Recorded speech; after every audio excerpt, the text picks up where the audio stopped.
birthday. Jeff, we have we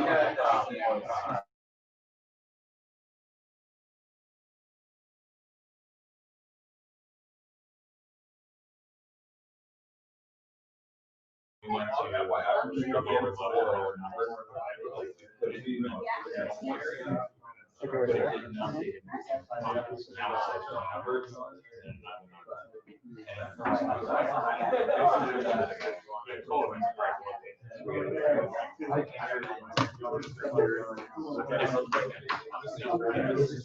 Anybody tries to talk?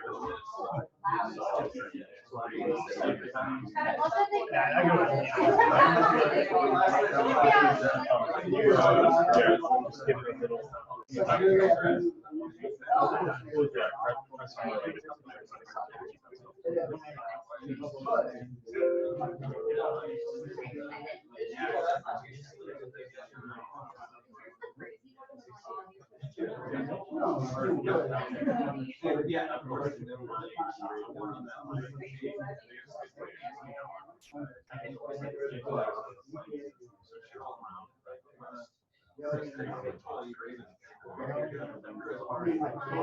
says no ROI.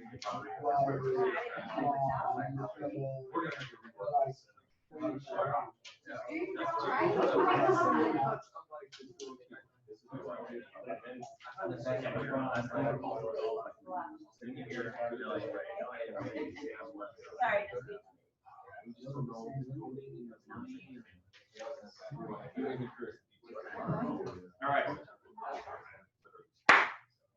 This is, everybody hear me online? Do we have any thumbs up? Got Burnham there? Nice. Solid. What it's like to be a wing exec. Okay, I think he's just paused. Yeah, I'm trying to coordinate. I got someone on chat. I just messaged Mark Dustin too, so we'll try to get this squared away. I got it recorded though. I don't think he's frozen. I think he's supposed to. This is really good. Get so many apps in there. Yeah, we're good. We're good. Okay. All right, welcome everybody to our second officer call since I took command, starting month 4. Time's flying by. It's crazy how fast it goes. Some people say, you know, the days go slow, the weeks go fast. They just both going by fast for me. But it's awesome. I'm loving this experience, and I know I share it with the execs a lot, but this is also another opportunity for me to share my experience with you guys as well. Not many folks get to fly up as the DO, being in that position for 2 years, then to be the commander for 2 years, and have 4 years total to start an initiative and see it through. So it's been a big success. We've had a lot of successes this week, I'll say. Wing commander pulled me out on Sunday to go golf with him. He is very much a relationship commander, and a little bit different from the last, but in that relationships and conversations really matter to him. And it was very good. It was super refreshing for me to have those conversations. He listens, you know, almost like he's got a steel trap with that audio clips when I'm talking to him, and then conveys that to 2 stars when we sat down on Monday and talked about long-term MPA for those instructor load masters we want to get. And also the MSTT. So remember this stable task initiative I was trying to push 2 years ago that morphed into the MAGCOM Service Tail Trainer. Really, it's just an OST that the 4-star trains common agreement with command commander and General Manolo said we're buying this tail and we're giving it to the C5 community to go do what they want. Really, it's like a blank check for us to go take a $308 million airplane with 18 individuals to go to Guatemala, to go to Dominican Republic, to go to what is it, Andrews Air Force Base, Tinker, and Fort Campbell, to get just a boatload of training done to get after our backlog. So that's, I just mentioned 2 of our 8 lines of effort, but having a commander on the Hill that has our back is just awesome, and he lays it out for us 100%. So I just want to share that piece with the MSTT that it was approved on Tuesday. I sat at that 2-star meeting on his Tannenberg, which is like a secure VTC that he has in his office, and had him listen to him and lay that out. The other piece is he really just vouched for our requirements, you know, talking about the burnout for our instructors to have those long-term MPA instructors for loads to go out there, as well as the engineers to a certain extent, because it's tied, right? We have to have the capacity with the forecasted opportunities, and the 2-star said, okay, then we'll do it. So we're talking hundreds of thousands of dollars, right, for these individuals to come work for our squadron to have that extra capacity. So in one sense, we're pushing more and more folks through the squadron on that backlog. But in the other sense, right, we've got that shock absorber with those extra instructors in our community, small, right, 75% being reservists, to come in and give that qualitative add to our team, right? Because we have a lot of young instructors, and bringing those more sage instructors over is another piece of the pie that's important, because I'm not about velocity for training, we're about quality. So we got those for not only a quarter feds, I don't know if I told you this yet, we have them for a year. 1 year, right? So we're not gonna have to re-argue every 3 months to get these folks. So it's a huge, huge win. That's the peak under the tent, some big wins we had this week. Okay, but the reason y'all are here, right, is we have some business to talk about and set some expectations, talk about some opportunities that are available that are kind of floating around in the nether, and I can answer, most importantly, some questions for you. So we hit this up maybe 2.5 months ago, right, when we were talking about the winter VML cycle, how ATC had a pretty big appetite, for good reason, talking about the COVID and how now there's kind of a pause for folks exiting, go to the airlines, and now we have this capacity, this opportunity to push through a lot of pilots and pilot training. We sent 6 folks total, 4 filling those white jet billets. This coming VML cycle, the appetite's not going to go away, but we pulled down strategically our numbers from being like 117% down to right at 100%. Okay, so now we're not on the top tier stage visible to ATC to pluck from. Okay, because I want to be very diligent and surgical with who we're putting where and making it predictable, because that's the other piece of the assignment cycle. It's so important, is you want to have control to a certain extent, right? We're in the military, so I don't have total control, but if we can forecast what you want, right, having those conversations with the chief pilot, and then that flows to me once you're on the VML cycle, so we have a picture of what comments I can put in the talent marketplace, but also that conversation that I have weekly with AFPC, I can paint a picture for Cody Morgan, for Tony Sapel, you know, for Shrifty, you know what I mean? That they know, okay, this is where the person has, you know, the quality that can benefit the Air Force, but it's also good for their family and it's what they want. And we can marry up the two, hopefully, and get to yes. So timelines wise, I have a lot of things up here, guys. I passed out as much information as I have. So when I get pieces of information from like the A1K website, which is talent management, right, and AMC, or when I get information from AFPC, right, which is the execution arm of A1, Headquarters Air Force, I'm pushing it to you guys. I try to consolidate in groups, so I'm not just chapping your email, but an email here, an email there, then one piece of the pie, 2 pieces of the pie. I wait until I get a good block in like a couple weeks timeline, and then I'll push it to you in one email. So the one I sent previously, the G2AS pilots, has everything up here except for one thing, and that's I'll push after this meeting, and that's the talent marketplace like user's guide. So if you're not on the VML, you don't have to worry about it. If you are on the VML, take a read. Hopefully y'all put me in as your supervisor. If you didn't, I grabbed you anyhow, right? And I reclaimed or didn't reclaim you for specific reasons. Let's talk about what the VML is, right? So I know there's a lot of lieutenants in the room, folks that are watching. So the VML is vulnerable move list. Now, the earliest you can expect to be put on the vulnerable move list is 24 months time on station. That's pretty rare, okay? Of recent, it has moved up closer to that timeline. So the date that APC drew in the sand for everybody, right, in the Air Force was 31 September 2018. So if you showed after 31 September 2018, you cannot physically be on the VML. You don't have 24 months time on station. If you showed before that, like August, May, February, any date in 2017, 16, or 15 for some of you, right, you're going to be on the VML. Now, for me, there's an agreement, right? So Colonel Pollack, as we were growing, I know I've told this story, but for some new folks, let me just rehash on this concept. As we were growing with our tail buyback, right, in pilots, he said, I want to keep everybody, right, because of talent, because of the growth piece, because I want to make sure we have, you know, quality training, et cetera, et cetera, et cetera. And ABC said, fine. But once we topped out, right, last VML cycle, they said, hey, not only have you reclaimed everybody, no one really moved unless they wanted to. Now you're at 17 tails on 18 because, you know, just kidding, we didn't sell you back tail number 18. So now you've got these extra officers, extra enlisted, you know, and obviously for the loadmaster engineer piece that you have to give back essentially. So that's when we were 117% overnight when they made that decision. and we flush those folks out. So of all of those reclamas that Colonel Pollock had broached, they said, hey, just kidding, only 2 of them are going to approve out of the 18 you requested. And that's where we were 2.5 months ago. We had the conversation. We made a lot of, I think, good efforts, talking, meeting, grabbing up those assignments early, right, when that decision was made, before other squadrons could react, and we could be, surgical with our time and desires.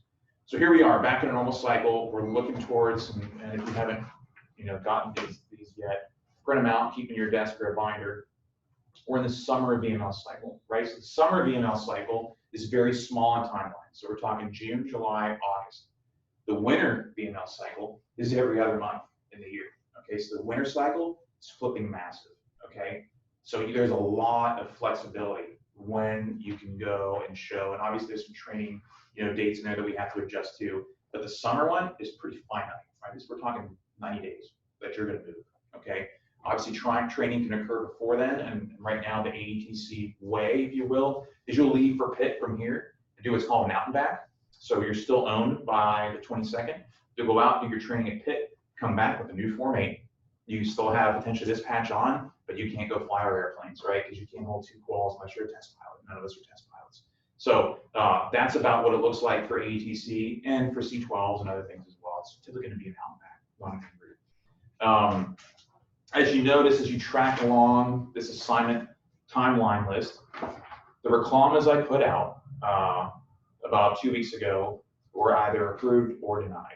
So some folks I can't touch, meaning their AESC is either up or it's less than 2 years. Because if you remember, once you move to new PCS location, the day you show up, you buy a 24-month, a 2-year ADSC, right? Because you got to pay that back. Uncle Sam said they spent probably 20 grand, 30 grand to move you either overseas or somewhere else, okay? But if I don't have that, what's called retainability, I really can't move that person. I could give them orders, say, hey, APC, drop them orders anyhow, but then they're forced into a corner. That corner being, all right, well, I'm on a 7-day off. Just say, forget you, I'm getting out. You know what I mean? Or they go, huh, crap, I guess I'm gonna move. Some squadrons, some units do that. That's how they flush out some people that they don't potentially want in their unit. You know what I mean? And really, that's very reactionary because they didn't manage their talent previously. Okay, that's my buy on that. The W's, we don't have that problem. So the folks that are here, whether it's a lot of majors that are around, we're like at 315% right now. When I talk about percentages, I'm talking about our UMD, so our unit manning document. Those are funded positions. Okay, there's a lot of education here, but just bear with me. We have 315% over that number of majors. You check the golf ball, you're gonna hit major in this squadron. Period. For everything, right? Fez loves it because they're all his ADOs probably, or chiefs of training. I love it, right? Because a lot of our chiefs of different shops are majors, and there's a lot of experience, right? Most of those majors do not have retainability, right? They either didn't take the bonus, they're planning on getting out, or they want to have like a free agent type of status. I can't move it. So what does that do? That shifts the timeline back a little bit to probably some CGOs, or most everybody in the room, where Colonel Pollock previously said expect 4 years. I'm telling you expect 3 now. I would love to retain everybody, but they're going to tell me no, and they're going to force assignments down my throat, and I don't want that. I want to be strategic on developing y'all on what is the appropriate assignment for you, for your family, and also the Air Force, because guess what? The Air Force has the veto power and they have a vote. If we can marry them up early, that's what success looks like. So if you got an APC email that said your reclama was disapproved, right, or it was approved, you know that you are on the available list to work a possible assignment. That does not mean, to be very, very clear, that does not mean you're getting an assignment. It doesn't, okay? I have a lot of authority along with Colonel Kramer. I told you guys that before. The chief pilot we have right now is awesome, right? So he's like an HR specialist. He loves doing what he does, and he's very, very good at it. So if you're a brand new lieutenant, go talk to him. If you're a brand new captain, go talk to him. If you're at your 3-year probably point, if you haven't talked to him, it's probably too late. Just come talk to me at that point. You've got to have that conversation, right? Because I keep a book of everything that you want to do. You're also adding that, right, in Talent Marketplace. Hopefully everybody is going in there like the email you got that says, hey, put your preferences in. And my list and your list, hopefully on Talent Marketplace and in my drawer, are the same. But the nice part is that what's in my drawer, I have other comments that typically you probably won't put in Talent Marketplace, right? Because they're only viewed by me, okay? So what happens next, right? So that you're on the VML, you have your preferences. I've met with you. Hopefully, if you're on the VML, if you have not met with me yet and you're on the VML, do it like now. Go talk to Christina and get on my calendar for an hour. We'll have a full hour, not 30 minutes, to talk through this. And every week on Tuesdays at 8:30 in the morning, I spend an hour with the APC and the squadron commander at Dover. And we sync every week and talk about people. We talk about futures. We talk about what the Air Force appetite is, because it literally changes weekly sometimes, all right? It changed overnight with COVID when someone saw an opportunity for ATC and get after that bathtub we have with pilots. But I think we handled that bathtub, that shock, pretty well in the W's. So that's my ask of you. Let me look at my agenda real quick to make sure we're staying on. So the VML PCS process, meeting with me, I had a conversation with AFPC. As we're getting closer on this timeline, we're essentially in the window where I'm bidding on officers. So I essentially offered a few positions for folks that come in. They're of the probably lieutenant colonel rank, a couple captains, to come into our squadron, but not many, right? Because again, talent management is important to me. I love what we have here. And I'm very, very careful about who we're bringing in. They fit our culture, okay? The other beauty of Talent Marketplace is I can reach out to that squadron commander and get the broil and sis check on them as well, which I guarantee you happens. For those of us that are in the squadron now, you have your preferences in. Other officers, squadron commanders, right, out in the nether, out in the APC, or not APC, in the Air Force, are looking at you because you're available, you're almost a free agent, and they will bid on you, right? And I'll get those biddings, and they say, we want Shrifty back in the whatever squadron that I have because of his skill set. Because now he has worldwide aircraft commander experience. He's a flight commander because they can see that and they're like, we want him in our squadron. But guess what? APC can't grab you until I say yes. And that's where our conversation comes into place. And I can say, listen, because of X, Y, and Z, I want to keep him for one more cycle. Or I go, okay, he wants it. This looks like a good deal. Let's press go. Now, I will tell you that I will not press go on anything. You can ask Resnell, you can ask Richard Hunt, you can ask anybody, you know, the Castanedas of the world, that we had a very detailed conversation, probably 2 or 3 times before I click the go button, and you get a rip. And even after you get a rip, there's some wiggle room because things happen that I can make some adjustments, okay, with training dates, etc. But realize that we are a piece of a system, and at every assignment we take or maneuver, the system adjusts with that because there's only so many of those assignments available.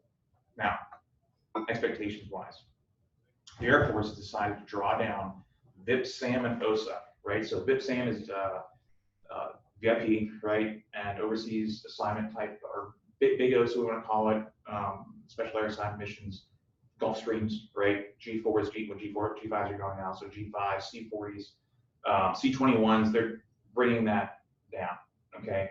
The hard line is usually about 90%. The good target is about 95. They're at least going to 95, probably below that, right in the low 90 percentile range.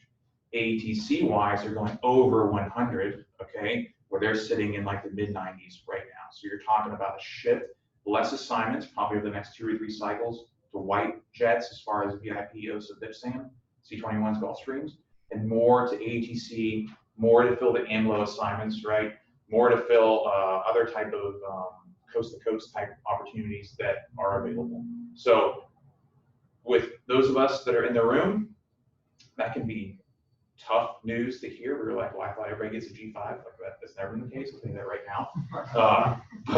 But we've been able to leverage a lot of really good assignments for folks. I want to talk about the AMLO opportunities. So Air Mobility Liaison Officer, right? There's like 30 plus that are literally around the world that are available. There's a Phoenix program that actually identifies those folks now.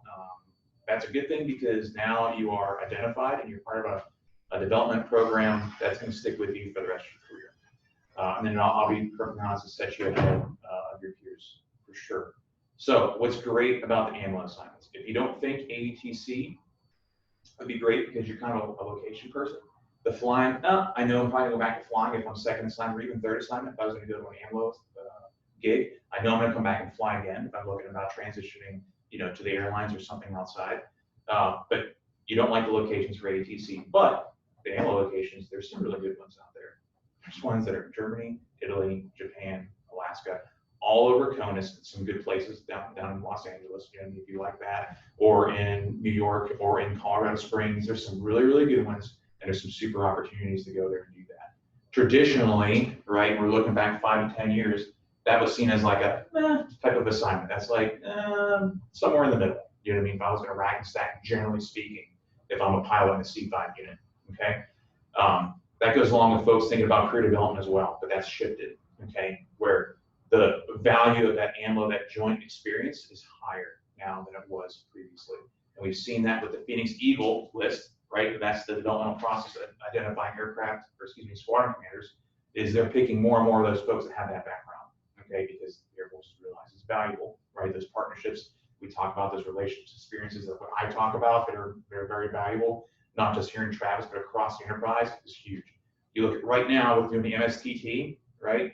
How many relationships have we been super thankful we built with all the AMLOs across the enterprise? Couldn't do the MSTT without those relationships, right? And now that we've created those relationships, we're leveraging them, and we're going to get after our background. You see how these things like nest together? Roll it up the Air Force wide, that's how they think as well, as far as development. Speaking of development, I sent you guys a couple other math development tools, and then also some broadening opportunities with the Air Force and the AMC is seen as that are good, right? Phoenix, AMLO, other broadening opportunities that are out there. Read that as well, okay? So I talked about some of the other assignments and opportunities that are available across the Air Force. Coast to coast, it's going to happen. Probably looking at like at least 3. They're going to happen this next cycle. If you've made IP, that makes you very appetizing, right, for coast to coast. That also gives you a lot of leeway if you want to go do ATC, because guess what? They want talent too.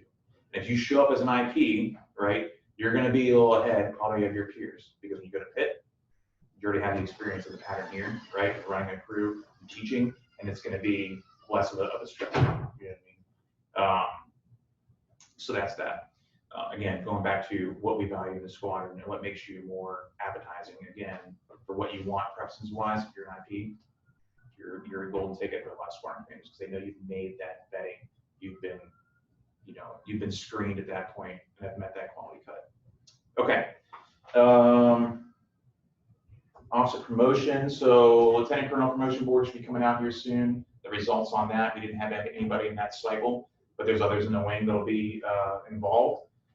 Those of you that are pinning on major or still have pinned on, will be pinning on, about a week ago, you should have gotten your vectors, the MAC-DT. So if you want some explanation on that, I'll save that for the FGO, breakout. I haven't established the time and date yet, that we can talk through what those really kind of mean.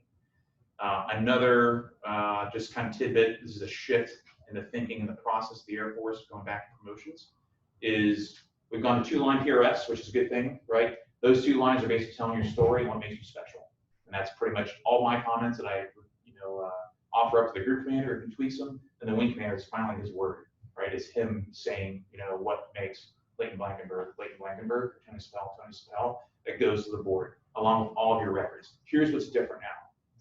So when it goes up there, you get boarded and put in different categories, et cetera, then you get graded, right? There's a grading series of days that goes by that every colonel gets time with your record, 30 seconds and 90 seconds to score it out between a 6 and a 10, okay? That score is aggregated. Previously, they just drew a line and said, okay, everyone who's a 7 and higher, at 95%, you're all promoted to major. I'm talking about the major 12-year group right now that are going to major. And then that's it, and it was over. And then you were promoted timeline-wise, increments, based on your commissioning source, when you commissioned, et cetera, et cetera, et cetera. And it is what it was. Whether you're the #1 dude or whether you're the 1,355th person, it didn't matter when your pin on was going to be. Was it merit-based? Now, it's merit-based. So when you go up on your board, you're going to be placed into buckets.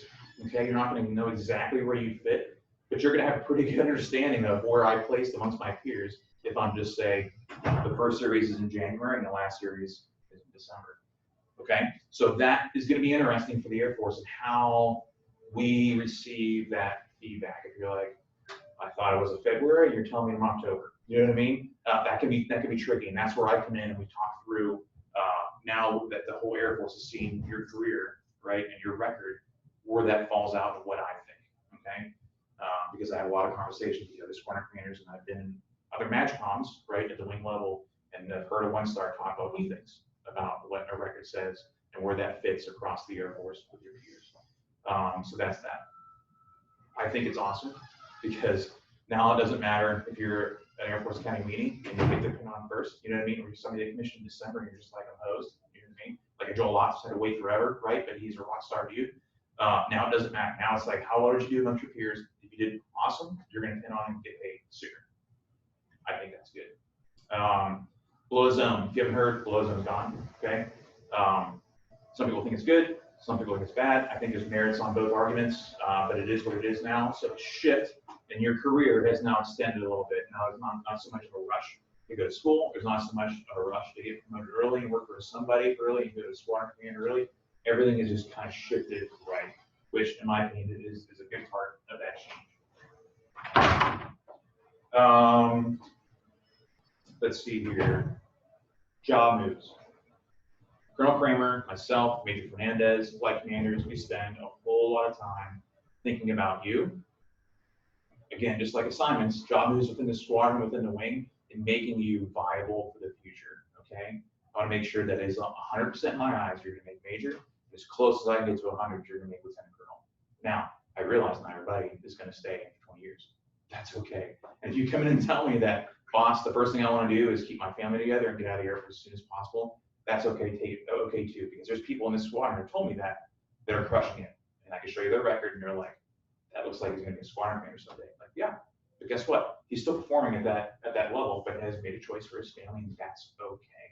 I don't give strats based on what you're telling me if you want to be Chief Staff of the Air Force. That doesn't earn you a strat, okay? Your performance, your collaboration with your peers, the teamwork is what I got with you guys. And the job moves piece is a part of that. Sometimes there's requirements that are at the wing that pop up that we weren't predicting. We're trying to be careful not to be reactive, but be proactive and identify those folks early. But we're working at not like the 2 to 3 month projection. Colonel Kramer and I are now about the 6 month, 8 month projection for those job moves. Okay, there's going to be some flexing that occurs because there's requirements that pop up and folks may leave early for X, Y, or Z reasons. Family stuff comes up, etc. But we're looking to place you in those positions and let you know much earlier than like a month out. Okay, that conversation should be had. You should be given like, hey, we're looking at like these 3 things for you to go do in the double deuce, in the group, in the OSS, in the wing. That's good.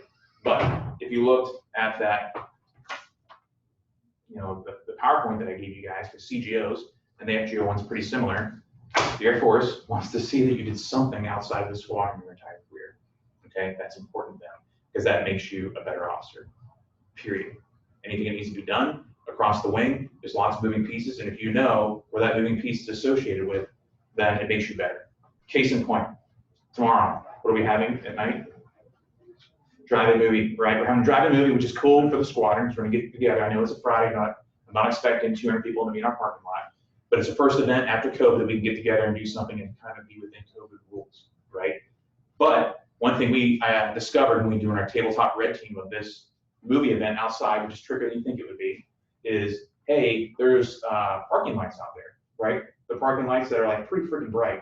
That's gonna drown out the video. And we're like, oh crap, what do? We can't reach up there and unplug all the light bulbs, right? So what do? I reach out to the civil engineering squadron commander, right? That is really in charge of all the infrastructure on base. And I say, what would it take to pull a circuit breaker on all the lights in that parking lot?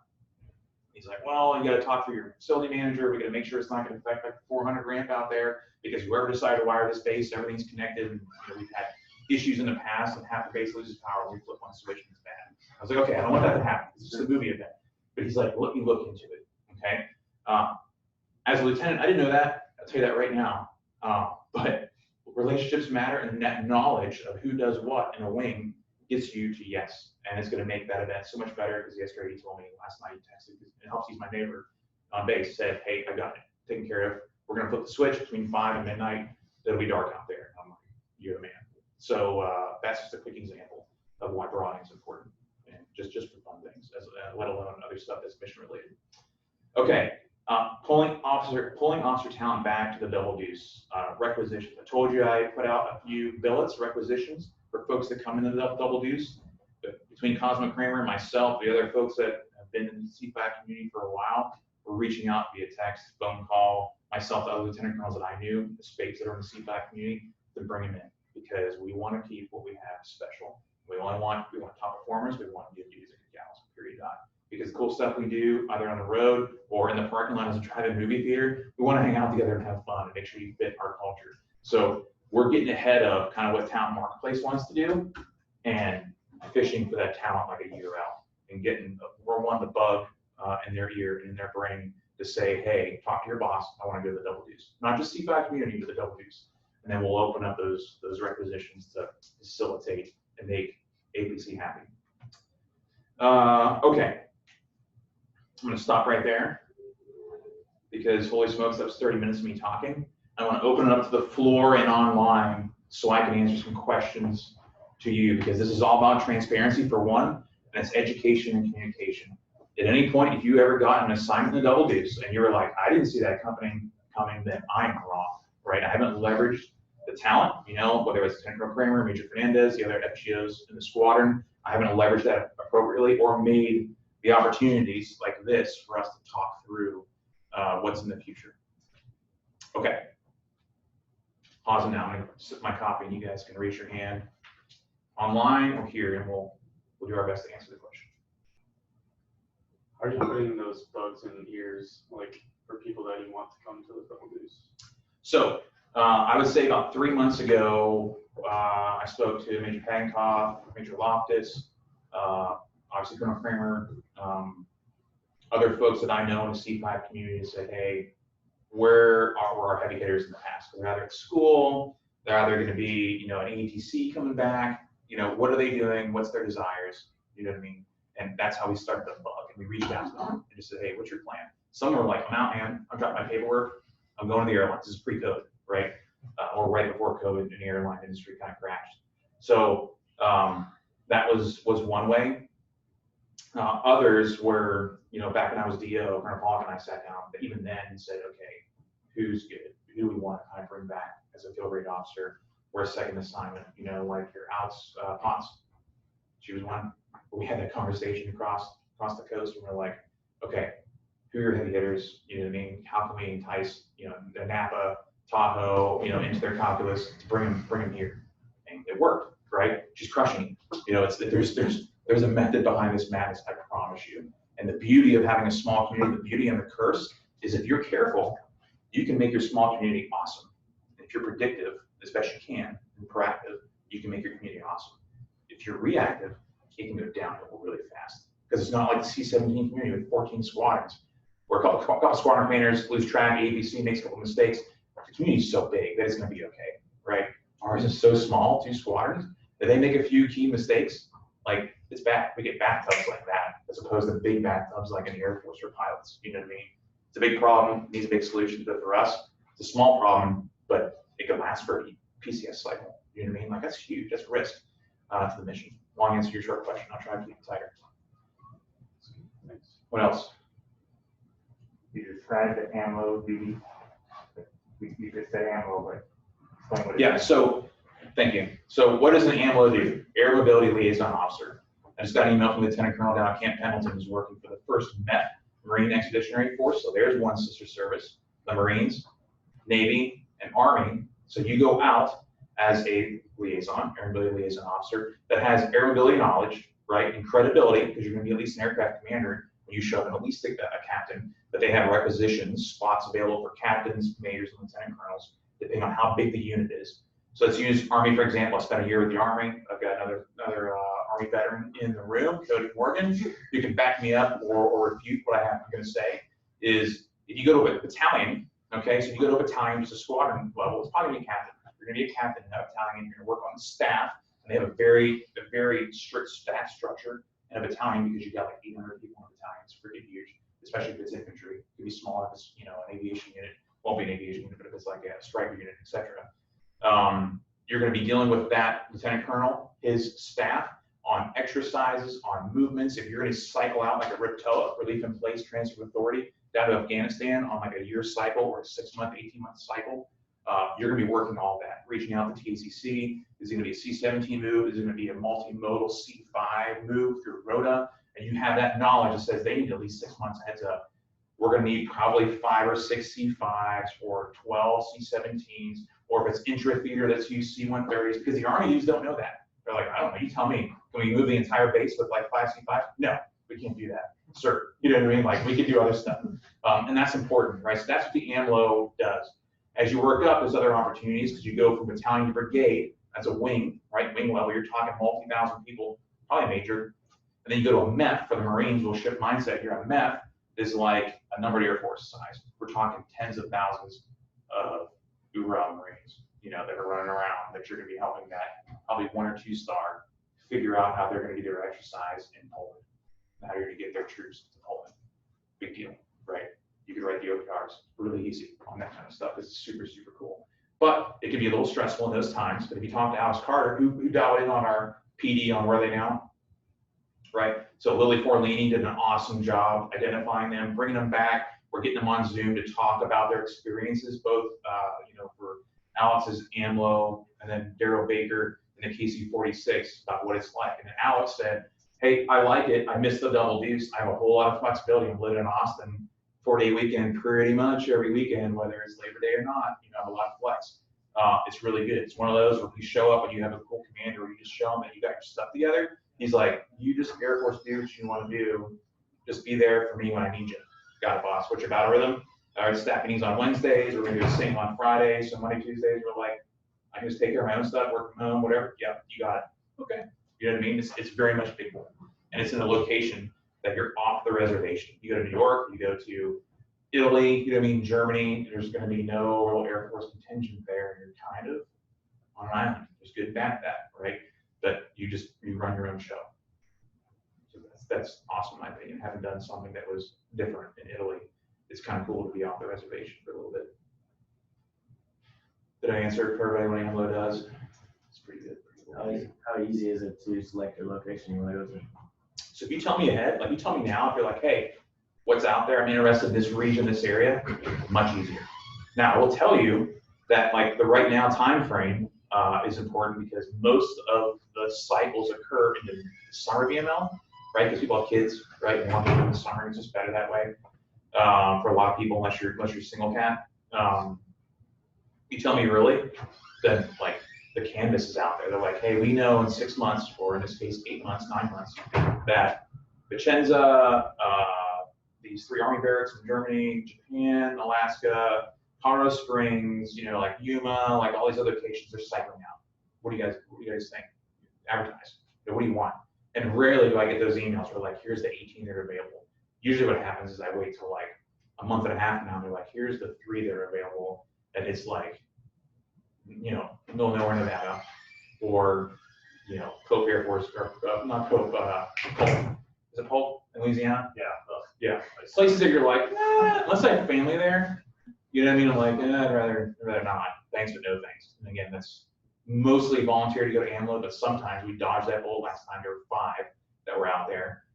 The way we got around that was worked out as Presnell's 1 year, you know, AMLO assignment to Korea, which I had a buddy who had done it before. That was awesome. It was almost like a vacation. You're living in Seoul to be a AMLO in Korea. And then guess what happens when you do a 1 year remote? You get a bunch of points essentially on the APC's docket, and they say, what do you want next? And you probably trump almost anybody else, unless they also have a 1 year somewhere to go do G5s to Germany. So yeah, if you're interested in AMLO, like, let me know. That doesn't mean you're definitely going to be an AMLO. I can just have that conversation with the APC and say, hey, Sea Springs, it's cool. When's that cycling out? Oh, it's cycling out in August. Okay, if I had a captain, hypothetically, when could they show up when to be their training, right? And we've already had this conversation because I'm that broker, right, in the middle. And they go, yeah, those timelines could work out. Show a month late, no big deal. That, you know, that battalion commander's cool. It's Sea Springs. All right, let's do it. And I go, okay, well, then, once you give me the full thumbs up, I'll let the member know and we'll press go. That's how it happens. it's relationships, discussions. But I have to be even a fair broker with them too. I can't be all double deuce and not help him, Mo Karish or Derek Patrick pay those bills because they got an answer to a 2-star at ABC, right? They got to do their job too. So you meant the AMLO is a 1-year assignment, or is it? So it's a 1-year assignment if you're a remote, right? And there's certain things, schooling, hospitals, overseas, combat zones with Korea, you know what I mean, that make it a 1-year assignment. Usually overseas ones to like CENTCOM, PACOM, locations, Korea for one, are 1 year, you know what I mean? The other ones overseas have now transitioned from a 2 to a 3, and everything in CONUS is a 3, right? So mostly it's a 3-year assignment. You can cut down to 2, right? Just like a VML cycle, it can be down to 2 years. You could be in an AMLO for 2 years, like Alex Carter is trying to come back to the double deuce. Weird. I need 2 years for him to be down there before I can pull him back. But I can do that, right? Does that look great for a career? Just go out and back AMLO? No, it's not awesome. Probably better for him to go to Dover, do something else again, see different coasts, right? See different mission sets. But it's not awful. You know what I mean? Like, as long as he does well there and comes back here and does well, Bloom Rear Planet, right? Then he's going to make a lieutenant colonel if he wants. It's not rocket science, right? You do your PME, you do good stuff every place you go, you fly well, and you do good stuff in garrison in your office. You're going to make it. It's not rocket science, It's not favorites. It's not favorites with me, that's for sure. What else, guys? Since we're getting more and more mill-to-mill people, how does AMLO work? Is that typically like, oh yeah, they only want flat sort of thing? For your joint spouse? Mm-hmm. Yeah, so joint spouse, so the larger Army or Marine locations will have multiple AMLOs, and you could work a joint spouse AMLO opportunity. Or there's other AMLO opportunities that are in locations like Sea Springs, for example. Okay, so let's throw this out there.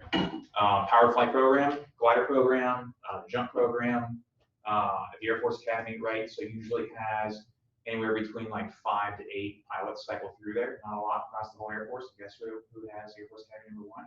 Like everybody, flying wise. You know what I mean? It's awesome. It's awesome there. A great location. And Peterson, right? Not Peterson. Carson is right down the road. Right, it's a 40-minute drive.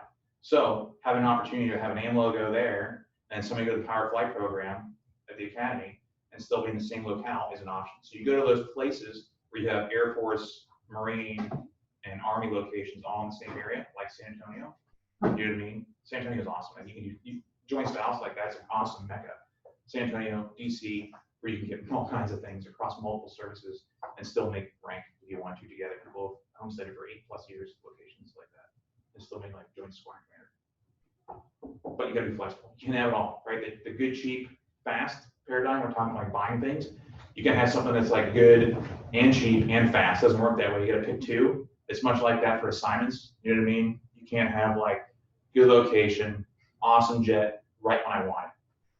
I'm sorry, I can't always do that, right? But if you're flexible, if you're like, hey, I don't have to fly, boss. You know what I mean? Like, I don't have to fly, but I want a cool location and I want to go in July. I'd be like, all right, I can probably work that out. You know what I mean? And go from there. It's that like choice triangle where you gotta give me a little flexibility. Okay. Okay. What else? I was going to see if you can talk about the below the zone. You were talking about the good and the bad. What exactly does that mean? Yeah, so not below zone kind of guy, right? In the past, you could have some super sharp officers, I know some, that pretty much figured out the promotion system as a first lieutenant, right? And could really prog out who they wanted to work for, when and where, timeline-wise, so they would probably make lieutenant colonel 2 years early because of who they worked for at the right time, because they knew exactly when that board was going to occur and what OPR they'd probably close out then. And they worked it. You know what I mean? They're obviously smart people because they figured that out as like 23, 24-year-olds. But it also created for some, this elitist almost group, that could make their way up. And, not lack of collaboration a little bit, right? Because if you're someone who's like, I value collaboration, you're gonna tell everybody else, like, hey guys, if you do this, you can do that too. But guess what? There's not 16 positions to work for wing commander. It's just not, right? There's not 18 positions in the CAG to go do that. Not everybody wants to do that, and that's okay. But what Below Zone created was like a very rigid timeline structure that people could plan out and possibly follow that. You know what I mean? All I like current was just saying you make colonel as a captain. Really, if you work with the right people and you set that career up early, and almost like you go on this like gravy train and just rode it and just don't mess up, man. You know, with the right people will do your job. Almost doesn't matter if you fly or not. In some positions, and you'll make that rank. You'll be a squadron commander, and you'll go from there. You'll be a colonel even before you're done with your squadron command tour. I say that in jest a little bit, you know what I mean? But to some extent, it built that platform that you could ride out.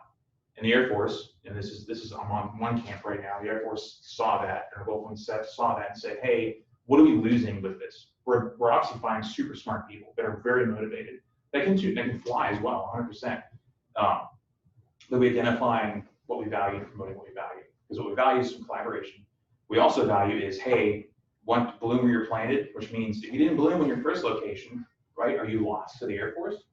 No, we don't want that, because sometimes that occurs. You know what I mean? Because if you bloom as an officer, third assignment as a major, you're already kind of identified for IDE. You know, an IDE is kind of one of those hoops you got to jump through, almost like a tactical approach where you're like, I'm ahead or behind.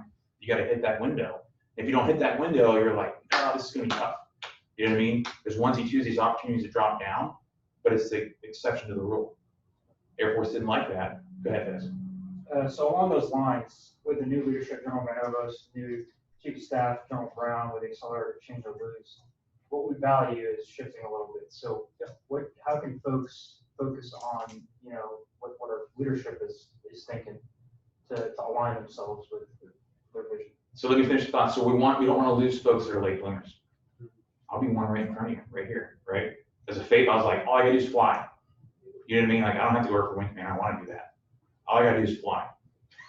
I got a bunch of IP strats, and it was great. IP of the year at the wing. But guess what? That didn't get me an IDE select when I hit my majors board. Okay, I wasn't guaranteed. That's what it used to be on your majors board. It would identify the top 15% of your guys are going to school. Everybody else was about, I don't know, 1% of you that can make it.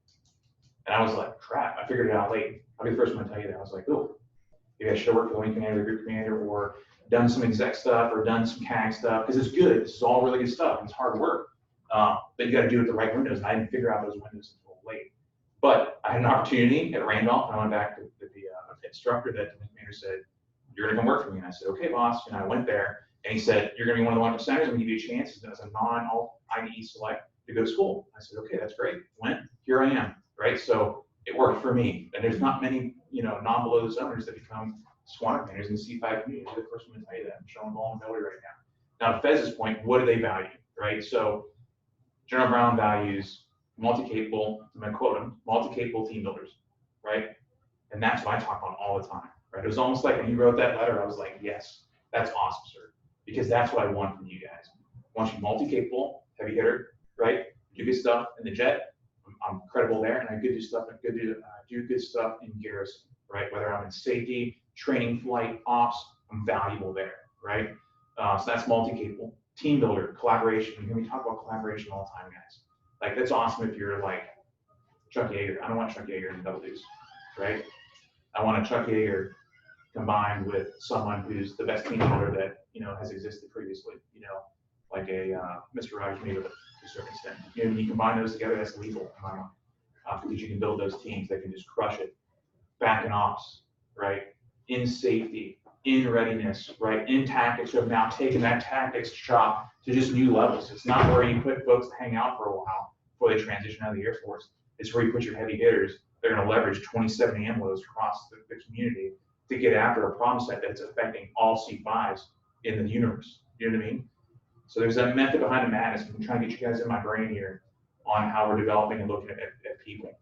So Fez, thanks for dropping that about General Brown and what we value. So that's, in a nutshell, what I value and what General Brown values, and hopefully the Air Force.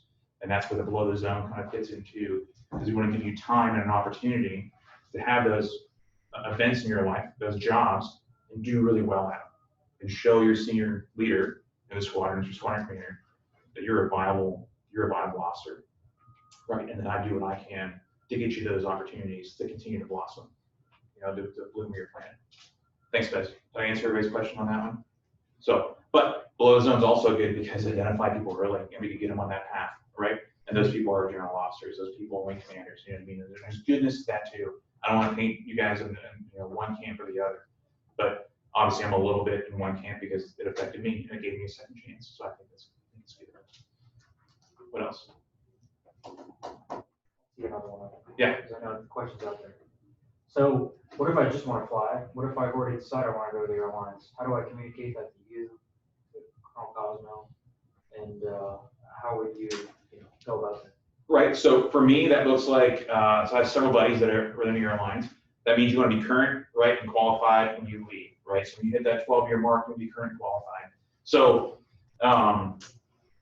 I go back to that triangle of good, fast, cheap, location, flying or not, and timing. If you're flexible on the timing and the type of aircraft, then I can keep you flying, right? The only request I have is don't chaff all of your in-garrison duties, whether you're working on awards and decks, whether you're a CLO or a TLO. I know that's early, but you're probably going to be a chief of stand at that point, or a flight commander. Don't chaff those duties and be like, all right, well, the boss, I know he's not going to hose me, but all I got to worry about is just flying out. Let's work that way, because it's a team effort. Anything you don't do in the double dues, I promise you is being picked up by somebody else, okay?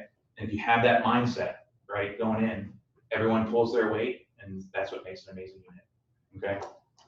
But I will not put you in a bucket like you're my first to deploy, you're my first to get a crappy strap, you're my first for all that because you've chosen to leave the Air Force. No, I get it, okay? Whether it's family, whether it's just your internal desire, because you have to like what you do.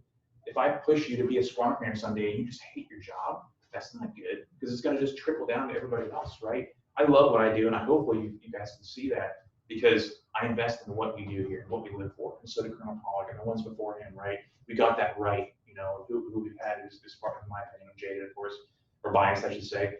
But I want you to do what you like to a certain extent. But guess what? Just like Goldfein talked about in his book, where he said, as a captain and a major, if someone said, hey, I can make you lieutenant colonel if you just sign right here and say, I want to be on the leadership track, he would sign 15 times, he said. But yeah, I just want to be lieutenant colonel and just fly the Viper, you know what I mean? Because he didn't know yet what it was like to be in that leadership position. I was talking to my execs this morning about this. So I want you to taste it as a flight commander, right?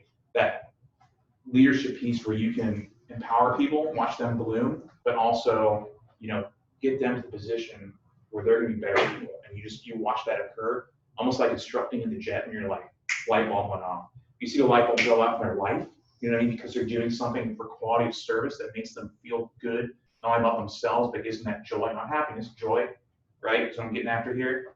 That's just something that can bring tears to my eyes sometimes, right? It's that welling up of goodness that I feel in this position that I want you to taste too. And when Goldfein got that opportunity as a squadron commander, it was like, you can take the Viper. It's badass, but I'm in here to lead because it's awesome. It's so much fun. Because it is, guys. I love the conversations we have. I love this. So that was good. I know, Billy, you got a question. Yeah, so I was more about the major promotions. So they brought the PRS back, and it's been 3 or 4 years. So now there's a 2-line one. Yep. How's that going to tie into, so there's the accountability date? Is that going to affect people a lot more now? So obviously when there's no PRS, they're not getting a line from the wing commander hey. So the reason there wasn't PRS previously is because there's 100% promotion opportunity. And promotion opportunity means, all that means, guys, is that Congress is like, okay, we've got enough blank checks to write for all those potential majors to all get promoted. We can afford it. Now it's 95%. And as soon as you get below 100, they have to do a PRF, right? There has to be an allocation between a definite promote, and usually that cut is about, of those eligible, about 50%. Going commander can give a definite promote. And then there's the promotes for everybody else, unless you did something really bad, you know what I mean? As a captain, right? And you get a do not promote, and that's when it gets to the front of the colonels. The do not promotes don't even get really in front of their eyes unless I'm speaking wrong. It's just kind of unless there's a letter to the board or something that's written by the squadron commander that says, hey, we got this one wrong. There's some circumstances that changed. Please look at this record. Does that answer your question? A little bit. So what I was really getting at was so now that because obviously if you move right before your PRF goes, the wing commander's not going to know anything about you. Timing. Yeah. So I mean that wasn't as big of an issue when there's no PRFs, because I would imagine because everyone was getting promoted anyway. So the intent with getting away from the 9-line PRF, because it wasn't 9 lines and it was a fair, was getting away from how well can your wing commander and wing staff write, really from the squadron commander, how well can they write your story, your strats and everything like that, and really it forced those colonels that are promoting you to go into your records, right? Look at every single OPR, you know what I mean, back to when you were second lieutenant. That's what it forced. So the timing piece of, hey, I show up, I'm brand new because I'm a 13-year group or a 14-year group, I'm going coast to coast, or I'm going to ATC, and they don't know me from Adam Smith, you know what I mean? They don't know who the heck I am. It's less of an issue now, right? Because that wing commander is also going to go through your record. He's not going to see the PRF that his wing execs gave me that came from the group commander, the group execs, the squadron commander, the squadron execs, and has worked his way up. He's going to be forced to look at that record, right? Part of it is subjective, 100%. We're human. If I told you that all they did was look at the record, and they do that obviously very objectively at the board, but the wing commander knows people he doesn't. You know what I mean? Every wing commander is human, right? Until we go to Skynet, and they're going to be able to look, they're going to know who Cody Morgan is or isn't. You know what I mean? And they know how well they can speak, how well they can present complex problems, and hopefully simple solutions. You know what I mean? And that's part of it. And I would lie to you if I told you it wasn't just a little bit subjective. But now that it's gone away, kind of like that 9-line PRF, in my opinion, it's less so that, right? If you're worried about making major, you know what I mean? Like, don't worry about it. I was saying because Yeah. now you're saying they're like straying more right out of that, so like your promotion dates based on how your PRF. But it's how your entire record scores. Sure, yeah. I'm sure the PRF plays a little bit into it. Now, if you, again, this is going back to gaming the system. If you want to game it, you want to have your on top OPR written, you know, right after your what's it called, allocation date. You know what I mean, to that wing commander, and then leave. You're like, I'm out. You know what I mean? I know I'm gonna make major. I'll show up. You know, show up as a major select probably. You know what I mean, or close to that. And then it's now I'm just working towards the 10 colonel at that point, or school. Yeah, towards the 10 colonel. That's what you want. Okay. So that's the timing piece. But again, timing's less of a player now than it was before. Getting rid of below the zone. You know, even a line 9-line down to a 2-line forces the record. I know Colonel Thornburg doesn't work in A1 anymore, but we asked him for a little bit of transparency with, you know, with the calculation that happens, right?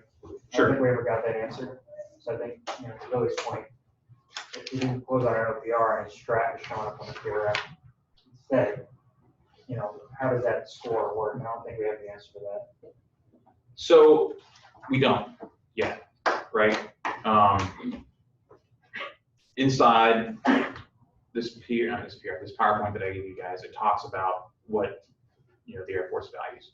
So they want to show performance and position, right? So every place you get a new job, they want to see how that OPR looks, right? They want to show progression, right? So as you go from assistant flight commander, probably what's next is a flight commander or a shop chief or something like that. After shop chief, probably moving out of the squadron, going to a group or wing job. How well do they do there, right? So there's that job performance, there's progression, there's a little bit of breadth, right? And there's an awesome pictorials in here that you guys will hopefully look at. That kind of spells it out quite simply. And then there's another piece in here that talks about the actual words behind it, to talk you through it, about what's you know, what's important for career broadening. Just speaking straight from the list here, guys. So look at it, please. That what's important and what's written on here is like CR, AMLO, white jets. Go over to the FTU, weapons full. That doesn't affect us. Going to do like a Phoenix program, like Torch, right, or Phoenix AMLO or Phoenix white jet. FAO, right, is another one that's going to broaden our own squadron commander, right? It's not an IDE select.